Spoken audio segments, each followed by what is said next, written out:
ಈ ವಿಡಿಯೋ ಕೆಂಪು ಕರುವಿನ ಬಗ್ಗೆ. ಕೆಂಪು ಕರುವು ಏಕೆ ಇಷ್ಟು ಮುಖ್ಯ? ಅದರ ಹಿಂದಿರುವ ರಹಸ್ಯವೇನು? ಯೇಸುವಿನ ಗುಣಪಡಿಸುವಿಕೆಗೂ ಯೇಸು ಕ್ರಿಸ್ತನ ಮರಣಕ್ಕೂ, ಮೋಶೆಯ ಆಜ್ಞೆಗಳಿಗೂ ಮತ್ತು ಬಂಗಾರದ ಕರುವನ್ನು ಮಾಡಿದ ಇಸ್ರಾಯೇಲ್ ಜನರಿಗೂ ಈ ಕೆಂಪು ಕರುವಿಗೂ ಇರುವ ಸಂಬಂಧವೇನು? ದೇವರು ಏಕೆ ಕೆಂಪು ಕರುಗಳ ಕುರಿತಾದ ಆಜ್ಞೆಯನ್ನು ನೀಡಿದರು? ಮೂರನೇ ದೇವಾಲಯಕ್ಕೆ ಕೆಂಪು ಕರು ಮಾತ್ರ ಏಕೆ ಬೇಕು? ಅದು ಮಾತ್ರ ಏಕೆ ಶುದ್ಧೀಕರಿಸುತ್ತದೆ? ಈ ಎಲ್ಲ ಆಳವಾದ ವಿಷಯಗಳನ್ನು ನಿಮಗೆ ತಿಳಿಸುತ್ತಿದ್ದೇನೆ. ಕೊನೆಯವರೆಗೂ ಈ ವಿಡಿಯೋನ ನೋಡಿ. ಈ ಯಾಜಕ ಕಾಂಡ 19ನೇ ಅಧ್ಯಾಯದ 2ನೇ ವಚನದ ಪ್ರಕಾರ ದೇವರು ಆಜ್ಞಾಪಿಸಿದ ಧರ್ಮಶಾಸ್ತ್ರದ ವಿಧಿಯೇ ಈ ಕೆಂಪು ಕರು. ಈ ಕೆಂಪು ಕರುವಿನ ಬಲಿಯನ್ನು ಅರ್ಪಿಸಿ 7 ಬಾರಿ ರಕ್ತ ಪ್ರೋಕ್ಷಣೆ ಮಾಡಿ ದಹಿಸಿದ ನಂತರ ಆ ಬೂದಿಯನ್ನು ಶುದ್ಧ ನೀರಿನೊಂದಿಗೆ ಬೆರೆಸಿ ಆ ಬೆರೆಸಿದ ಶುದ್ಧ ನೀರಿನಿಂದ ಅಪವಿತ್ರತೆಯನ್ನು ದೂರ ಮಾಡಿ ಪವಿತ್ರಗೊಳಿಸಲಾಗುತ್ತಿತ್ತು. ದೇವಾಲಯವನ್ನು ಪ್ರವೇಶಿಸಲು, ಶುದ್ಧರಾಗಿ ಬರಲು, ಪವಿತ್ರಗೊಳಿಸಿಕೊಳ್ಳಲು ಇದು ಅವಶ್ಯಕವಾಗಿತ್ತು. ಆದರೆ ಈ ಕೆಂಪು ಕರುವಿನ ಬಗ್ಗೆ ಇನ್ನೂ ಆಳವಾಗಿ ನೋಡೋಣ. ಸುಮಾರು 2000 ವರ್ಷಗಳ ಪ್ರವಾಸದ ನಂತರ ಯಹೂದ್ಯರು ಇಸ್ರಾಯೇಲ್ನ ವಾಗ್ದಾತ್ ಭೂಮಿಗೆ ಹಿಂದಿರುಗಬೇಕು ಮತ್ತು ಯೆರೂಸಲೇಮಿನಲ್ಲಿ 3ನೇ ದೇವಾಲಯವನ್ನು ನಿರ್ಮಿಸಿ ದೇವಾಲಯದ ಸೇವೆಯನ್ನು ಪುನರ್ನಿರ್ಮಿಸಬೇಕೆಂದು ಕಾಯುತ್ತಿದ್ದಾರೆ. ಯಹೂದ್ಯರು ದಿನಕ್ಕೆ 3 ಬಾರಿ ನಮ್ಮ ಕಾಲದಲ್ಲಿ ಜೆರುಸಲೇಮ್ ದೇವಾಲಯ ಪುನರ್ನಿರ್ಮಿಸಲ್ಪಡಲಿ ಎಂದು ಪ್ರಾರ್ಥಿಸ್ತಾರಂತೆ. 1967ರಿಂದಲೇ ಈ ದೇವಾಲಯವನ್ನು ನಿರ್ಮಿಸಲು ಆಂದೋಲನ ನಡೆಯುತ್ತಿದೆ. ಇಂದಿಗೂ ಆ ಸ್ಥಳವನ್ನು ಹೊರತುಪಡಿಸಿ ದೇವಾಲಯಕ್ಕೆ ಸಂಬಂಧಿಸಿದ ಅನೇಕ ಕೆಲಸಗಳು ಮತ್ತು ಯೋಜನೆಗಳು ಸಿದ್ಧವಾಗಿವೆ. ಬಳಸುವ ಪಾತ್ರೆಗಳು, ಯಾಜಕರ ವಸ್ತ್ರಗಳು ಎಲ್ಲವೂ ಸಿದ್ಧವಾಗಿವೆ. ಲೇವಿಯ ಕುಲದಿಂದ 500ಕ್ಕೂ ಹೆಚ್ಚು ಜನರು ಯಾಜಕ ತರಬೇತಿಯನ್ನು ಸಹ ಪಡೆದಿದ್ದಾರೆ. ಈ ಕೆಂಪು ಕರುವಿಲ್ಲದೆ ದೇವಾಲಯದ ಸೇವೆ ಆರಂಭವಾಗುವುದಿಲ್ಲ. ಇದನ್ನು ಅವರು ಪಾರಾ ಹಡುಮ ಎಂದು ಕರೆಯುತ್ತಾರೆ. ಈ ದೇವಾಲಯಕ್ಕೂ ಈ ಕೆಂಪು ಕರುವಿಗೂ ಇರುವ ಸಂಬಂಧವೇನು? ಒಂದು ಸಾಮಾನ್ಯ ಪ್ರಾಣಿ ಹೇಗೆ ಇಷ್ಟು ಪ್ರಾಮುಖ್ಯವಾಯಿತು?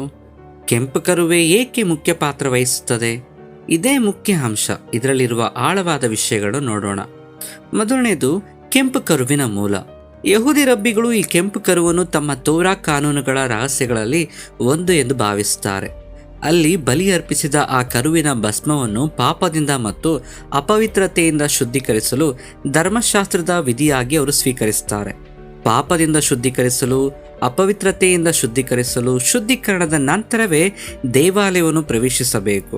ಅದಕ್ಕಾಗಿ ಈ ಬಲಿ ದೇವಾಲಯದ ಒಳಗೆ ನಡೆಯುವುದಿಲ್ಲ, ದೇವಾಲಯದ ಹೊರಗೆ ನಡೆಯುತ್ತದೆ.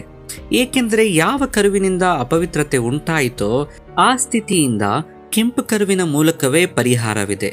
ಈ ಕೆಂಪು ಕರುವು ಧರ್ಮಶಾಸ್ತ್ರದ ವಿಧಿ. ರಬ್ಬಿಗಳು ಇದನ್ನು ಚುಕ್ಕೀಮ್ ಎಂಬ ತಮ್ಮ ಕಾನೂನುಗಳ ಅಡಿಯಲ್ಲಿ ಇರಿಸುತ್ತಾರೆ. ಮಾನವನ ತಿಳುವಳಿಕೆಗೆ ನಿಲುಕದ ಆಜ್ಞೆಗಳನ್ನು ಚುಕ್ಕೀಮ್ಸ್ ಎನ್ನುತ್ತಾರೆ. ರಬ್ಬಿಗಳು ಕೆಂಪು ಕರುವನ್ನು ಬಂಗಾರದ ಕರುವಿನ ಮೂಲಕ ಮಾಡಿದ ಪಾಪಕ್ಕೆ ಪರಿಹಾರವಾಗಿ ನೀಡಿದ ಧರ್ಮಶಾಸ್ತ್ರ ಎಂದು ನಂಬುತ್ತಾರೆ. ಇಸ್ರಾಯೇಲ್ ಜನರು ಈಜಿಪ್ಟಿನ ಗುಲಾಮಗಿರಿಯನ್ನು ಬಿಟ್ಟು ಮೋಶೆಯ ನಾಯಕತ್ವದಲ್ಲಿ ದೇವರವರನ್ನು ಬಿಡುಗಡೆ ಮಾಡಿ ಅವರಿಗೆ ವಾಗ್ದಾನ ಭೂಮಿಯನ್ನು ಘೋಷಿಸಿದರು. ಅವರನ್ನು ನಿಯಂತ್ರಿಸಲು ಮತ್ತು ಸರಿಯಾದ ಮಾರ್ಗದಲ್ಲಿ ನಡೆಸಲು ಮೋಶೆಯ ಮೂಲಕ ದೇವರು 10 ಆಜ್ಞೆಗಳನ್ನು ನೀಡಿದರು. ಇದೇ ಸಮಯದಲ್ಲಿ ಮೋಶೆ ಸತ್ತಿದ್ದಾನೆ, ಅವನು ಹಿಂತಿರುಗುವುದಿಲ್ಲ ಎಂದು ತಿಳಿದು ತಾವಾಗಿಯೇ ಒಂದು ಬಂಗಾರದ ಕರುವನ್ನು ಮಾಡಿಕೊಂಡು ಅದನ್ನೇ ದೇವರು ಎಂದು, ಅದನ್ನೇ ಮಾರ್ಗ ಅಂತ ನಂಬಿದ್ರು. ಕರುವನ್ನು ಮಾತ್ರ ಏಕೆ ಮಾಡಿಕೊಂಡರು? ಏಕೆಂದರೆ ಅಲ್ಲಿಯವರೆಗೆ ಗುಲಾಮರಾಗಿ ಐಗುಪ್ತದಲ್ಲಿ ಬದುಕಿದ ಅವರ ಅಭ್ಯಾಸಗಳನ್ನು ಮತ್ತೆ ಇಲ್ಲಿ ಅನುಸರಿಸ್ತಾ ಇದ್ರು. ಐಗುಪ್ತರ ನೆಚ್ಚಿನ ಪ್ರಾಣಿ ಹಸು. ಅವರು ಹಸುವನ್ನು ತಾಯಿ ಎಂದು, ಹಸುವನ್ನು ದೈವವೆಂದು ಭಾವಿಸುತ್ತಿದ್ದರು. ಸಂತಾನೋತ್ಪತ್ತಿಯ ದೇವತೆಯಾಗಿ ಹಸುವನ್ನು ಪೂಜಿಸ್ತಾ ಇದ್ರು. ಅದು ಅವರ ನಂಬಿಕೆ. ಅವರ ನಂಬಿಕೆಗಳಿಂದ ಇಸ್ರಾಯೇಲ್ ಜನರು ಮತ್ತೆ ಐಗುಪ್ತ ಗುಲಾಮಗಿರಿಗೆ ಮರಳ್ತಾ ಇದ್ರು. ಇದಕ್ಕಾಗಿ ಅವರು ಅಂತಹ ಕರುವನ್ನು ಮಾಡಿಕೊಂಡರು. ದೇವರು ಅವರ ಸ್ಥಿತಿ ಹೀಗಿದೆ ಎಂದು ತಿಳಿದು 10 ಆಜ್ಞೆಗಳಲ್ಲಿ ಮೊದಲ ಆಜ್ಞೆಯಾಗಿ, ನನ್ನನ್ನು ಹೊರತು ನಿಮಗೆ ಬೇರೆ ದೇವರುಗಳು ಇರಬಾರದು, ಯಾವ ಪ್ರತಿಮೆಯನ್ನು ಅಥವಾ ವಿಗ್ರಹವನ್ನು ಮಾಡಿಕೊಳ್ಳಬಾರದು, ಅವುಗಳಿಗೆ ನಮಸ್ಕರಿಸಲೂಬಾರದು ಎಂದು ಹೇಳ್ತಾರೆ.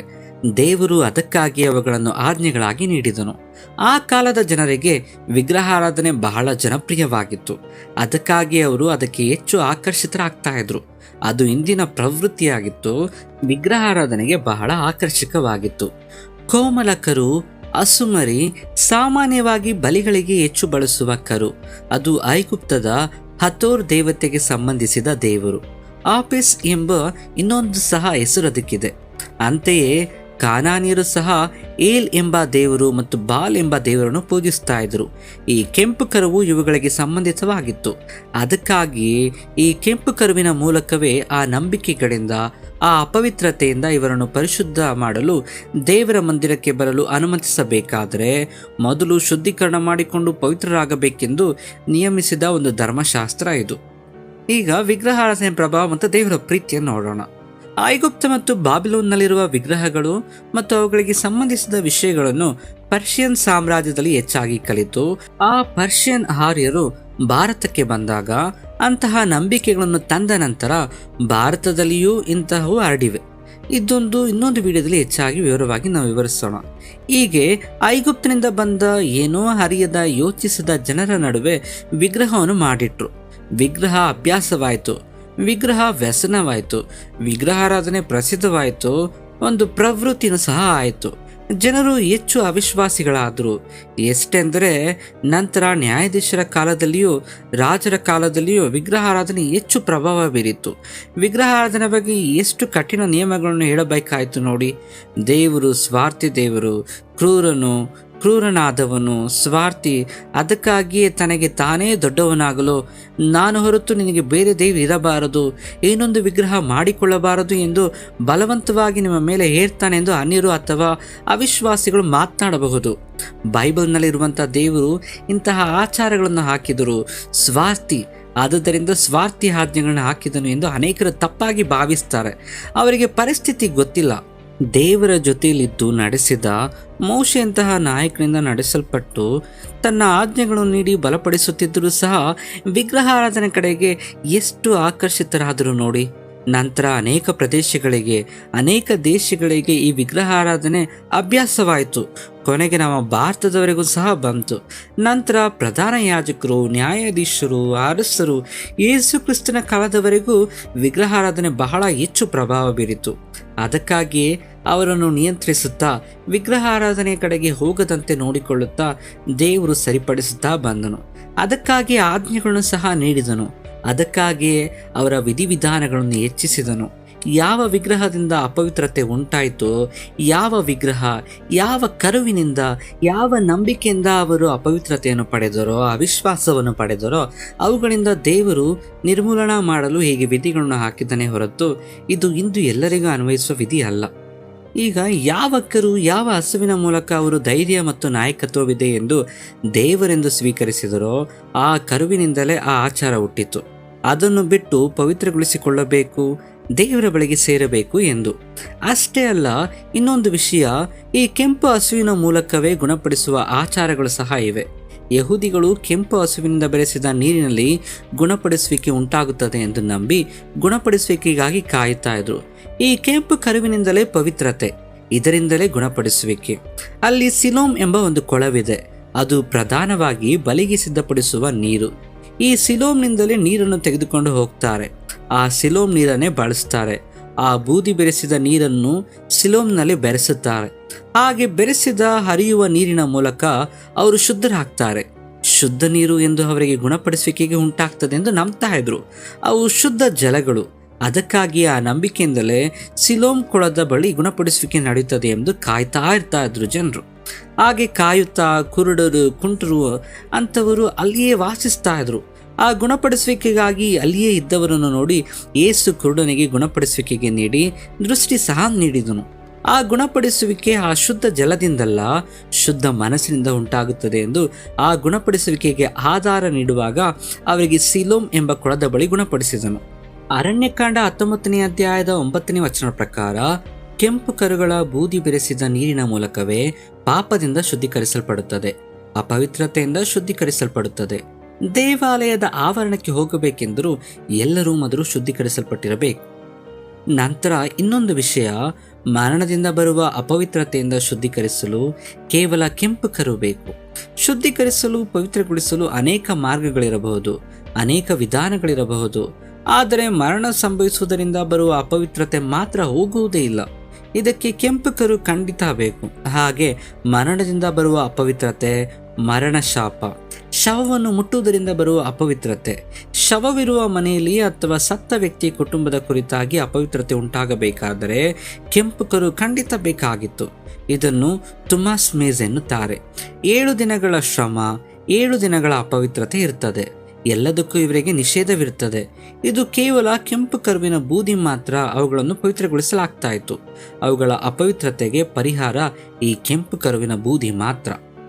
3ನೇ ದೇವಾಲಯ ಮತ್ತು ಯೇಸುವಿನಲ್ಲಿ ಪೂರ್ಣಗೊಂಡ ಬಲಿಯನ್ನು ಈಗ ನೋಡೋಣಂತೆ. ಇನ್ನು ದೇವಾಲಯದಲ್ಲಿ ಪವಿತ್ರ ದೇವಾಲಯದ ಪವಿತ್ರತೆಗೆ ಸಹ ಇದು ಅವಶ್ಯಕತೆ. ದೇವಾಲಯದ ಪವಿತ್ರತೆಗೆ ಅವಶ್ಯಕವಾದದ್ದು ಈ ಕೆಂಪು ಕರುವಿನ ಬಲಿ. ಈಗ ದೇವಾಲಯವಿಲ್ಲ. 3ನೇ ದೇವಾಲಯವನ್ನು ಕಟ್ಟಿ ಆ ದೇವಾಲಯದ ಆಚಾರಗಳನ್ನು ನಿರ್ವಹಿಸಬೇಕೆಂದರೆ ಕೆಂಪು ಕರು ಬೇಕು. ಅದಕ್ಕಾಗಿ ಅವುಗಳನ್ನು ಅತ್ಯಂತ ಜಾಗರೂಕತೆಯಿಂದ ಬೆಳೆಸ್ತಾ ಇದ್ದಾರೆ. ಹೀಗೆ ಯಹೂದಿ ಆಚಾರಗಳು, ಶುದ್ಧೀಕರಣಗಳಿಗೆ ಈ ಕೆಂಪು ಕರು ಅವಶ್ಯ. ಆದರೆ ನಿಜವಾಗಿಯೂ ಅಂದಿನ ಪರಿಸ್ಥಿತಿಗೆ ಅದು ಅವಶ್ಯಕವಾಗಿತ್ತು. ಇಂದಿಗೂ ಅದು ಅವಶ್ಯಕವಿಲ್ಲ. ಕೆಂಪು ಕರುವಿನ ಬಲಿ ಪಾಪದಿಂದ ಮತ್ತು ಅಪವಿತ್ರತೆಯಿಂದ ಶುದ್ಧೀಕರಿಸಲು. ಆ ಶುದ್ಧೀಕರಣ ಯೇಸು ಕ್ರಿಸ್ತನ ಬಲಿಯಿಂದ ನಡೆಯಿತು. ಯಹೂದಿಗಳ ಧರ್ಮಶಾಸ್ತ್ರ ಆಚಾರಗಳು ಅಥವಾ ಯಹೂದಿಗಳ ಬಲಿ ಆಚಾರಗಳು ಮೆಸ್ಸಿಯ ಬರ್ತಾರೆ ಎಂದು ಮಾತ್ರ. ಈ ಧರ್ಮಶಾಸ್ತ್ರದ ವಿಧಿಗಳೆಲ್ಲ ಮೆಸ್ಸಿಯ ಬರುವವರೆಗೂ ಮಾತ್ರ. ಅವರು ಬಂದ ನಂತರ ಅವಶ್ಯಕತೆ ಏನಿದೆ? ಅವರು ಎಲ್ಲವನ್ನೂ ಪೂರೈಸಿದನು. ಧರ್ಮಶಾಸ್ತ್ರವನ್ನು ಪೂರೈಸಲು ಬಂದನು, ಏಕೆಂದರೆ ಮಾನವರಿಂದ ಅದು ಸಾಧ್ಯವಾಗಲಿಲ್ಲ. ಆ ಪವಿತ್ರತೆಯನ್ನು ಉಂಟು ಮಾಡುವುದು, ಅಪವಿತ್ರತೆಯನ್ನು ದೂರ ಮಾಡುವುದು, ಶುದ್ಧೀಕರಿಸುವುದು ಮಾನವನಿಂದ ಸಾಧ್ಯವಿಲ್ಲ. ತಾತ್ಕಾಲಿಕ ವಿಧಾನಗಳೇ ಶುದ್ಧೀಕರಣ ಆಚರಣೆಗಳು, ಬಲಿಗಳು, ನೈವೇದ್ಯಗಳು ಮತ್ತು ದೇವಾಲಯಗಳು. ಇವೆಲ್ಲವೂ ತಾತ್ಕಾಲಿಕ ಉಪಶಮನಗಳು ಮಾತ್ರ. ಮೆಸ್ಸಿಯ ಬರುವವರೆಗೂ ಮಾತ್ರ. ಆತನು ಬಂದ ನಂತರ ಧರ್ಮಶಾಸ್ತ್ರದ ವಿಧಿಗಳೆಲ್ಲ ಪೂರ್ಣಗೊಂಡವು. ಈಗ ಕೆಂಪು ಕರು ಮತ್ತು ಯೇಸು ಕ್ರಿಸ್ತನ ಮುನ್ಸೂಚನೆಯನ್ನು ನೋಡೋಣವೇ? ಕೆಂಪು ಹಸು ಎಂಬ ಈ ಪ್ರವಚನವು ಯೇಸು ಕ್ರಿಸ್ತನನ್ನು, ಯೇಸು ಕ್ರಿಸ್ತನ ಮರಣವನ್ನು ಸೂಚಿಸುತ್ತದೆ. ಕೆಂಪು ಕರುವು ಕಳಂಕರಹಿತ, ದೋಷರಹಿತ, ಅಪವಿತ್ರವಾಗಿರದ ಸಣ್ಣ ಕೂದಲು ಸಹ ಶುದ್ಧವಾಗಿರುವ, ಕೆಂಪಾಗಿರುವ, ಯೌವನದಲ್ಲಿರುವ ಕರು ಬೇಕು. ಅರಣ್ಯಕಾಂಡ 19ನೇ ಅಧ್ಯಾಯದ ಪ್ರಕಾರ ಅವುಗಳ ಗುಣಲಕ್ಷಣಗಳು ನಮಗೆ ತಿಳಿಯುತ್ತವೆ. 2ನೇ ಕೊರಿಂಥ ಪತ್ರಿಕೆ 5ನೇ ಅಧ್ಯಾಯ 21ನೇ ವಚನ ನೋಡಿ. ಯೇಸು ಕ್ರಿಸ್ತನು ಪರಿಪೂರ್ಣನು, ನಿಷ್ಕಳಂಕನು, ಪಾಪರಹಿತನು. ಅಷ್ಟೇ ಅಲ್ಲ, ಆತನು ಯೌವನ ವಯಸ್ಸಿನಲ್ಲಿಯೇ ಅರ್ಪಿಸಲ್ಪಟ್ಟನು. ಕೆಂಪು ಕರುವನ್ನು ಶಿಬಿರದ ಹೊರಗೆ ಇಡಬೇಕು, ದೇವಾಲಯದ ಒಳಗೆ ಅಲ್ಲ, ಹೊರಗೆ ದಹಿಸಬೇಕು. ಹಾಗೆಯೇ ಯೇಸು ಕ್ರಿಸ್ತನನ್ನು ಸಹ ಜೆರುಸಲೇಮ್ನ ಹೊರಗೆ ಶಿಲುಬೆಗೆ ಹಾಕಲಾಯಿತು. ಯೇಸು ಕ್ರಿಸ್ತನು ಹೊರಗೆ ಶಿಲುಬೆಗೆ ಹಾಕಲ್ಪಟ್ಟನು. ಇಬ್ರಿಯ ಪತ್ರಿಕೆ 13ನೇ ಅಧ್ಯಾಯ 12ನೇ ವಚನ ಪ್ರಕಾರ. ಹಾಗೆಯೇ ಕೆಂಪು ಕರುವಿನ ಬಲಿಯ ಮೂಲಕ, ರಕ್ತದ ಮೂಲಕ ಪಾಪದಿಂದ ಮತ್ತು ಅಪವಿತ್ರತೆಯಿಂದ ಶುದ್ಧೀಕರಣ ನಡೆಯುತ್ತದೆ. ಇಬ್ರಿಯ ಪತ್ರಿಕೆ 9ನೇ ಅಧ್ಯಾಯ 14ನೇ ವಚನ ನೋಡಿ. ಯೇಸು ಕ್ರಿಸ್ತನ ರಕ್ತದ ಮೂಲಕ ಸಮಸ್ತ ಪಾಪಗಳಿಂದ ಪವಿತ್ರರಾಗ್ತೇವೆ. ಅರಣ್ಯಕಾಂಡ 19ನೇ ಅಧ್ಯಾಯದ 4ನೇ ವಚನ ಪ್ರಕಾರ ಕೆಂಪು ಕರುವಿನ ಬಲಿಯ ಮೂಲಕ ರಕ್ತವನ್ನು ಪ್ರತ್ಯಕ್ಷ ಗುಡಾರದ ಮುಂದೆ 7 ಬಾರಿ ಚಿಮ್ಮಿಸಬೇಕು, 7 ಬಾರಿ ಪ್ರೋಕ್ಷಿಸಬೇಕು, 7 ಬಾರಿ ರಕ್ತ ಹರಿಯಬೇಕು. ಯೇಸು ಕ್ರಿಸ್ತನ ರಕ್ತವು 7 ಬಾರಿ ಹಾಗೆಯೇ ಹರಿಯಲ್ಪಟ್ಟಿದೆ. 7 ಬಾರಿ ಯಾವುದೆಂದು ಯೋಚಿಸಿದರೆ, ಮತ್ತಾಯನ ಸುವಾರ್ತೆ 27ನೇ ಅಧ್ಯಾಯ 19ನೇ ವಚನದ ಪ್ರಕಾರ ಮುಳ್ಳಿನ ಕಿರೀಟದಿಂದ ರಕ್ತ ಹರಿಯಲ್ಪಟ್ಟಿತು. ಯೋಹನ ಸುವಾರ್ತೆ 20:27 ಪ್ರಕಾರ ಎಡಗೈಗೆ ಮೊಳೆ ಹೊಡೆದಾಗ ರಕ್ತ ಹರಿಯಲ್ಪಟ್ಟಿತು. ಅದೇ ಯೋಹನ ಸುವಾರ್ತೆ 20:27 ಪ್ರಕಾರ ಬಲಗೈಗೆ ಮೊಳೆ ಹೊಡೆದಾಗಲೂ ರಕ್ತ ಹರಿಯಲ್ಪಟ್ಟಿತು. ಲೂಕನ ಸುವಾರ್ತೆ 24ನೇ ಅಧ್ಯಾಯದ 39ರಿಂದ 40ನೇ ವಚನಗಳ ಪ್ರಕಾರ ಎಡಪಾದಕ್ಕೈ ಮೊಳೆ ಹೊಡೆದಾಗ ರಕ್ತ ಹರಿಯಲ್ಪಟ್ಟಿತು. ಅದೇ ಲೂಕನ ಸುವಾರ್ತೆ 24ನೇ ಅಧ್ಯಾಯ 39ರಿಂದ 40ನೇ ವಚನದ ಪ್ರಕಾರ ಬಲಪಾದಕ್ಕೆ ಮೊಳೆ ಹೊಡೆದಾಗಲೂ ರಕ್ತ ಹರಿಯಲ್ಪಟ್ಟಿತು. 7ನೇ ಬಾರಿ ಯೋಹನ ಸುವಾರ್ತೆ 19:34 ಪ್ರಕಾರ ಪಕ್ಕೆಗೆ ಬರ್ಜಿಯಿಂದ ಚುಚ್ಚಿದಾಗ ರಕ್ತ ಹರಿಯಲ್ಪಟ್ಟಿತು. ಹೀಗೆ ಯೇಸು ಕ್ರಿಸ್ತನಲ್ಲಿಯೂ 7 ಬಾರಿ ರಕ್ತ ಹರಿಯಲ್ಪಟ್ಟಿತು ಎಂಬುದು ಇಲ್ಲಿ ನೆರವೇರಿದೆ. ಈಗ ಈಸೋಪ್ ಮತ್ತು ಪುನರುತ್ಥಾನ ಹೇಗೆ ಸಂಬಂಧಿಸಿದೆ ಎಂಬುದು ನೋಡೋಣ. ಕೆಂಪು ಕರುವನ್ನು ದಹಿಸುವಾಗ ಈಸೋಪನ್ನು ಬಳಸ್ತಾರೆ. ಈಸೋಪ್ ನಂಬಿಕೆಯ ಸಂಕೇತ. ಅರಣ್ಯಕಾಂಡ 19ನೇ ಅಧ್ಯಾಯದ 6ನೇ ವಚನದಲ್ಲಿ ಯೇಸು ಕ್ರಿಸ್ತನು ಶಿಲುಬೆಯಲ್ಲಿದ್ದಾಗಲೂ ಈಸೋಪ್ ಸೊಪ್ಪಿನಿಂದ ಕೊಂಬೆಗೆ ಸಿಕ್ಕಿಸಿ ಹುಳಿ ದ್ರಾಕ್ಷರಸವನ್ನು ನೀಡಿದರು. ಕೆಂಪು ಕರುವಿನ ಬಲಿಯ ನಂತರ ಆ ಬೂದಿಯನ್ನು ಶುದ್ಧ ನೀರಿನೊಂದಿಗೆ ಬೆರೆಸಿ ಆ ಜಲವನ್ನು ಪವಿತ್ರಗೊಳಿಸಲು ಈಸೋಪ್ ಸೊಪ್ಪಿನಿಂದ, ರೆಂಬೆಯಿಂದ ಅದನ್ನು ಶುದ್ಧೀಕರಿಸ್ತಾ ಇದ್ರು. ಈಸೋಪ್ನ ರೆಂಬೆಯನ್ನು ಬಳಸ್ತಾರೆ. ಹಾಗೆಯೇ ಯೇಸು ಕ್ರಿಸ್ತನು ಈಸೋಪ್ನ ಕೊಂಬೆಯಿಂದಲೇ ಹುಳಿ ದ್ರಾಕ್ಷರಸವನ್ನು ಸ್ವೀಕರಿಸಿದನು. ಅದು ಯೇಸು ಕ್ರಿಸ್ತನಲ್ಲಿ ಸಹ ನೆರವೇರಿತು. ಕೆಂಪು ಕರುವಿನ ಬೂದಿಯನ್ನು ಶುದ್ಧ ನೀರಿನಲ್ಲಿ ಬೆರೆಸಬೇಕು.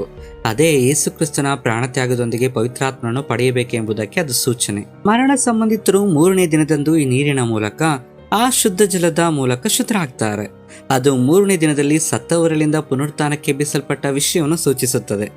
ಈಗ ಮೆಸ್ಸಿಯನ ಆಗಮನ ಮತ್ತು ಧರ್ಮಶಾಸ್ತ್ರದ ಪರಿಪೂರ್ಣತೆ ಹೇಗಿದೆ ಅಂತ ನೋಡೋಣ. ಮೋಶೆ ಕಾಲದಿಂದ 9 ಕೆಂಪು ಕರಗಳನ್ನು ಬಲಿ ನೀಡಲಾಗಿದೆ.